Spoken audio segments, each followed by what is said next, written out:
Dharmasthala case ವಿಚಾರಕ್ಕೆ ಸಂಬಂಧಪಟ್ಟಂಗೆ ಒಂದಷ್ಟು ಎಕ್ಸ್ಕ್ಲೂಸಿವ್ ವಿವರಗಳನ್ನು ನಾವು ನಿಮಗೆ ಕೊಡ್ತೀವಿ. ಅಂದರೆ ನಿಜಕ್ಕೂ ಈ ಪಿಟಿಷನ್ ಹಾಕಿದ್ರಲ್ಲ ಅದರ ಅಸಲಿ ಕಥೆ ಏನು, ಚಿನ್ನಯಾನ್ ಟೀಮ್ ಆ ರಿಟ್ ಪಿಟಿಷನ್ನ ಅಸಲಿ ಕಥೆ ಅದನ್ನು ನಾವು ನಿಮಗೆ ತೋರಿಸ್ತಾ ಇದ್ದೀವಿ. ಚಿನ್ನಯ್ಯನ ಮುಖಾಂತರ ಇದೆಲ್ಲವನ್ನು ಕೂಡ ಮಾಡಿದ್ದು, ಅರ್ಜಿಯ ಮುಖಾಂತರ ಏನೇನನ್ನ ಈ ಟೀಮ್ ಹೇಳಲಿಕ್ಕೆ ಪ್ರಯತ್ನ ಪಡ್ತು ಅದರ ಇಂಚಿಂಚು ವಿವರಗಳನ್ನು ನಾವು ನಿಮಗೆ ಕೊಡ್ತಾ ಇದ್ದೀವಿ. ಒಂದೊಂದೆರಡೆರಡು ಕಥೆಗಳಿಲ್ಲ, ಕಥಾನಕಗಳಿಲ್ಲ ಇದರಲ್ಲಿ. ಆತನ ಹಿನ್ನೆಲೆ, ಅವನು 95ಕ್ಕೆ ಧರ್ಮಸ್ಥಳಕ್ಕೆ ಬಂದಿದ್ದು, ಯಾವ್ಯಾವ ಶವಗಳನ್ನು ಹೂತ, ಎಷ್ಟು ಶವಗಳು ತೆಲ್ಕೊಂಡ್ಬಂದಿದ್ವು, 95ರಿಂದ 2014 ತನಕ ಎಷ್ಟು ಶವ ಹಾಕಿದ್ದ, ಕೆಲವೊಂದು ಕೊಳೆತಿರುವಂಥ ಸ್ಥಿತಿಯಲ್ಲಿತ್ತು. ಇದರಲ್ಲಿ ಅರ್ಜಿದಾರರನ್ನ ಬಲವಂತವಾಗಿ ಬಳಸಿಕೊಳ್ಳಲಾಗಿದೆ ಅಂತ, ಈ ಚಿನ್ನಯ್ಯನ ಬಲವಂತವಾಗಿ ಬಳಸಿಕೊಳ್ಳಲಾಗಿದೆ ಅಂತ.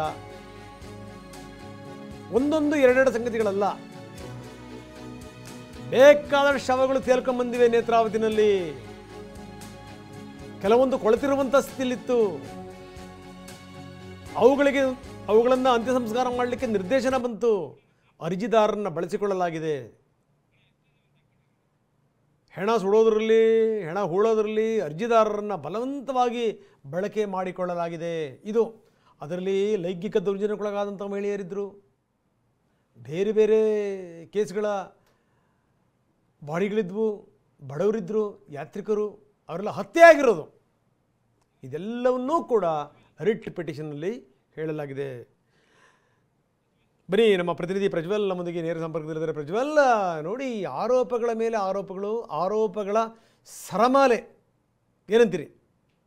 ರಂಗನಾಥ್, ಇದೆಲ್ಲದಕ್ಕಿಂತ ಮುಖ್ಯವಾಗಿ ಒಂದು ವಿಚಾರವನ್ನು ಸ್ಪಷ್ಟವಾಗಿ ಹೇಳಲೇಬೇಕು. ಏನಂತ ಅಂದರೆ, ಇವರು ಮೊದಲನೇದಾಗಿ ರಿಟ್ ಪಿಟಿಷನ್ನಲ್ಲಿ ಸುಪ್ರೀಂ ಕೋರ್ಟ್ಗೆ ಏನು ಹೋಗಿ ಒಂದಷ್ಟು ಕಥೆಗಳನ್ನು ಹೇಳಿಕೊಂಡು ಅರ್ಜಿಯನ್ನು ಹಾಕ್ತಾರೆ. ಇದನ್ನು ಸುಪ್ರೀಂ ಕೋರ್ಟ್ ಒಪ್ಪಲಿಕ್ಕೆ ತಯಾರಿರೋದಿಲ್ಲ, ಅದನ್ನು ಕನ್ವಿನ್ಸ್ ಆಗೋದಿಲ್ಲ, ಅದನ್ನು ವಜಾ ಮಾಡುತ್ತೆ.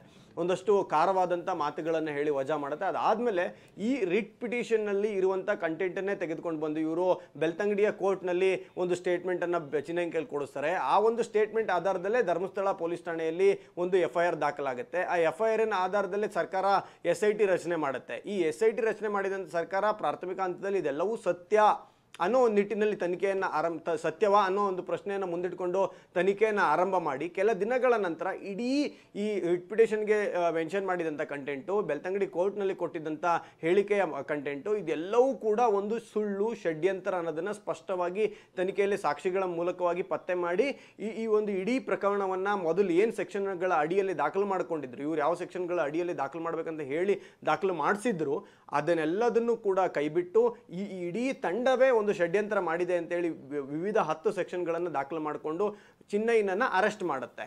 ಈಗ ವಾಪಸ್ ಮತ್ತೆ ಬ್ಯಾಕ್ ಟು ರಿಟ್ ಪಿಟಿಷನ್ ನೋಡೋದೇ ಆದರೆ, ಇವರು ರಿಟ್ ಪಿಟಿಷನಲ್ಲಿ ಚಿನ್ನಯ್ಯನ ಹಿನ್ನೆಲೆಯನ್ನು ಹಾಕ್ತಾರೆ. ಚಿನ್ನಯ್ಯ ಎಲ್ಲಿಂದ ಬಂದ, ಹುಟ್ಟದ, ಎಲ್ಲದನ್ನು ಹಾಕಿದ ನಂತರ 95ರಿಂದ 2014 ತನಕ ನೂರಾರು ಶವಗಳನ್ನು ಇಲ್ಲಿ ಹೂಳಲಾಗಿದೆ, ನೂರಾರು ಜನರನ್ನ ಕೊಲೆ ಮಾಡಲಾಗಿದೆ. ಅದರಲ್ಲೂ ಪ್ರಮುಖವಾಗಿ ಒಂದಷ್ಟು ಹೆಣ್ಣು ಮಕ್ಕಳಿಗೆ ಲೈಂಗಿಕ ದೌರ್ಜನ್ಯ ಮತ್ತೆ ಆಕೆಯನ್ನ ದೈಹಿಕವಾಗಿ ಹಲ್ಲೆ ಮಾಡಿ, ಬಡವರನ್ನ ಹಲ್ಲೆ ಮಾಡಿ, ಭಿಕ್ಷುಕರನ್ನ ಹಲ್ಲೆ ಮಾಡಿ, ಈ ರೀತಿಯಾಗಿ ಸಾಕಷ್ಟು ಜನರನ್ನ ಕೊಲೆ ಮಾಡಿ ಹೂಳಲಾಗಿದೆ ಅನ್ನೋದನ್ನ ಮೆನ್ಷನ್ ಮಾಡ್ತಾರೆ. ಆದರೆ ಒಂದು ಸ್ಪಷ್ಟ, ಈಗ ಇದೆಲ್ಲವೂ ಸುಳ್ಳು ಅನ್ನೋದು SIT ತನಿಖೆಯಲ್ಲಿ ಗೊತ್ತಾಗ್ತಿದೆ. ರೇಮನ್, ಧನ್ಯವಾದ ತಮ್ಮೆಲ್ಲ ಮಾಹಿತಿಗೆ.